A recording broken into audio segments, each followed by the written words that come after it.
close combat. On est un peu dans le même esprit. Close combat, et bien c'est le combat rapproché bien sûr.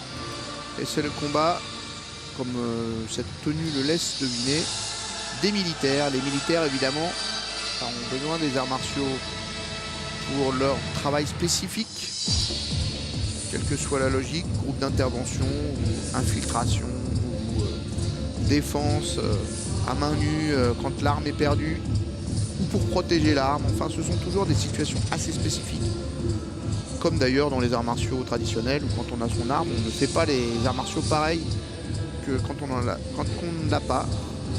Et bien donc le close combat, c'est la vieille école de toutes les pratiques policières ou militaires. Ça date de la guerre de 40. Ont été codifiées, synthétisées un peu par tous les corps d'armée pour avoir des gestuels efficaces, rapides, faciles à apprendre.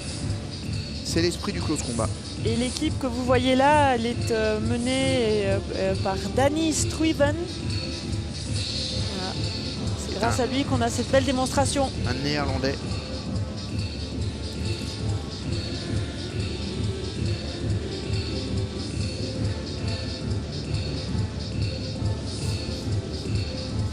Non, il est à Bruxelles, Danny Stuyven. Excusez-moi, il est vers la Louvière, ceux qui connaissent. Grand spécialiste de la sécurité. On peut voir une très grande décontraction et une disponibilité des combattants.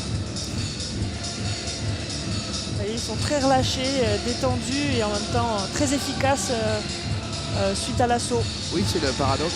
Pour recevoir une agression, il faut arriver à être relâché gestuellement pour pouvoir trouver l'efficacité qui vient de la vitesse notamment.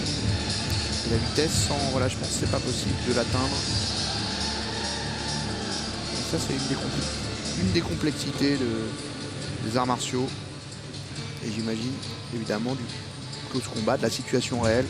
Là, nous avons quand même affaire à des experts et le premier conseil que je donne en général quand dans ce genre de situation, si c'est possible, c'est de partir. Un combat gagné, pour moi, est un combat évité. Encore plus face à une arme à feu. Absolument, c'est sûr. Absolument. C'est très important de le dire, évidemment. Ce sont des close combats, c'est-à-dire qu'ils ne sont pas, même si on peut le pratiquer aujourd'hui dans les clubs, ne sont pas faits pour les gens qui ne sont pas professionnels, qui ne sont pas confrontés à ces situations, ou alors de façon extrêmement rare, heureusement. Oui, heureusement. Une logique d'agression.